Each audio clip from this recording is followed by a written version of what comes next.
जेब में सिर्फ 500 रुपए हों तो खर्च करने से पहले इंसान 10 बार सोचता है, लेकिन जब जेब की जगह मोबाइल में पैसे हों तो 50, 100 या 500 रुपए कब निकल जाते हैं पता ही नहीं चलता।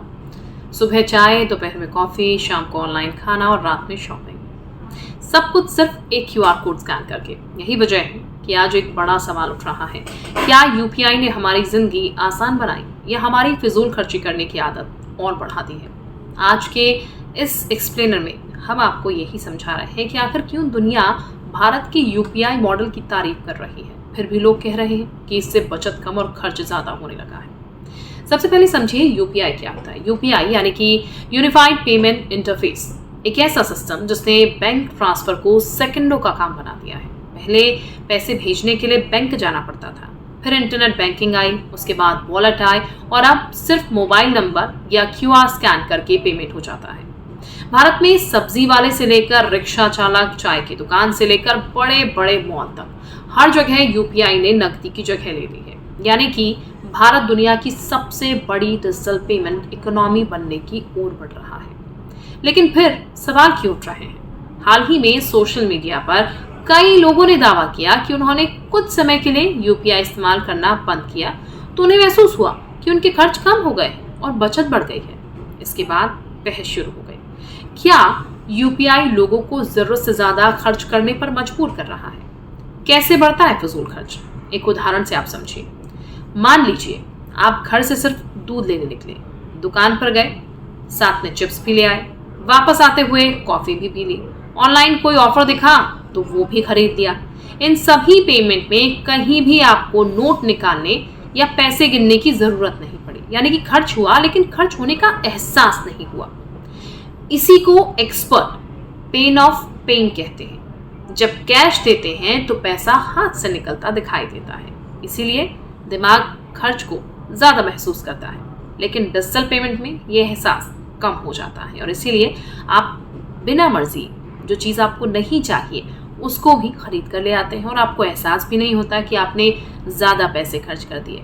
वहीं जब आप कुछ पैसे लेकर जाते हैं, मान लीजिए आप 500 का नोट लेकर गए, आप कुछ सामान के लिए गए, आपको 200 रुपये का सामान चाहिए, आपने 200 रुपये खर्च करे तो आपको पता है 300 रुपये आपके पास बचे। आपने कुछ और खरीदा तो आपको महसूस होता है कि मैंने ज़्यादा पैसे खर्च कर दिए और इसीलिए आपको पैसे खर्च करने का वो दर्द भी महसूस होता है, जो कि यूपीआई पेमेंट के जरिए आप महसूस नहीं कर पाते, चाहे आप कितनी भी शॉपिंग कर ले, चाहे आप कितना भी पैसा खर्च कर लें।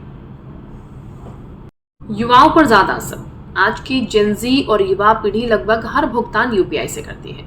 Online food, cab, gaming, shopping, subscription, इनमें से कई खर्च ऐसे होते हैं जो ज़रूरत नहीं बल्कि सुविधा या इच्छा के कारण किए जाते हैं। इसी वजह से कई फाइनेंस एक्सपर्ट सलाह देते हैं कि महीने के अंत में अपना यूपीआई हिसाब जरूर देखें। अक्सर लोग देखकर हैरान हो जाते हैं कि छोटे छोटे पेमेंट मिलाकर हजारों रुपए बन चुके होते हैं। तो क्या यूपीआई इसमें गुनहगार है, दोषी है? इस सवाल का जवाब इतना आसान नहीं है। यूपीआई सिर्फ एक तकनीक है, जैसे चाकू से आप फल भी काटे जा सकते हैं और नुकसान भी किया जा सकता है। उसी तरह यूपीआई का इस्तेमाल भी इस बात पर निर्भर करता है कि आप इसे कैसे इस्तेमाल करते हैं। अगर आप बजट बनाकर खर्च करते हैं तो यूपीआई आपके लिए वरदान है, लेकिन अगर बिना सोचे समझे हर क्यूआर स्कैन कर रहे हैं तो परेशानी आपकी आदत है, यूपीआई नहीं। यूपीआई के फायदे भी कम नहीं है। अगर यूपीआई नहीं होता तो घंटों बैंक की लाइन लगती, छोटे दुकानदारों को छुट्टे पैसे की समस्या होती, ऑनलाइन भुगतान इतना आसान नहीं होता, पैसे भेजने में समय लगता। यूपीआई ने व्यापार आसान किया, डिजिटल इंडिया को मजबूती दी और करोड़ों लोगों, कारोबारियों को फायदा भी पहुंचाया है। यानी इसका सकारात्मक पक्ष कहीं ज्यादा बड़ा है। तो फिर बचत कैसे करें? अगर आपको लगता है कि यूपीआई की वजह से खर्च बढ़ रहा है तो कुछ आसान तरीके आपको अपनाने चाहिए। हर महीने खर्च की सीमा तय करें। हर रात 2 मिनट निकालकर दिन भर का खर्च देखें। जरूरत और शौक में फर्क समझें। हर ऑफर देखकर खरीदारी ना करें। बैंक स्टेटमेंट, यूपीआई हिस्ट्री जरूर से चेक करें। छोटे छोटे खर्चों को भी गंभीरता से लें, क्योंकि यही महीने के अंत में एक बड़ा बिल बनते हैं। तो कुल मिलाकर बात की जाए, यूपीआई ने भारत को डिजिटल ताकत बनाया है, इसमें कोई शक नहीं है। लेकिन हर नई तकनीक की तरह इसके साथ जिम्मेदारी भी जरूरी है।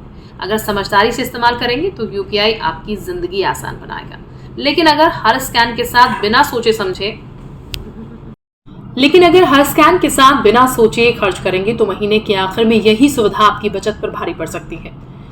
अब सवाल आपसे है कि आपको लगता है कि यूपीआई आने के बाद आपका खर्च पहले से बढ़ गया है, या आपको लगता है कि ये सिर्फ हमारी आदतों का मामला है? आपकी राय कमेंट्स में जरूर बताएगा।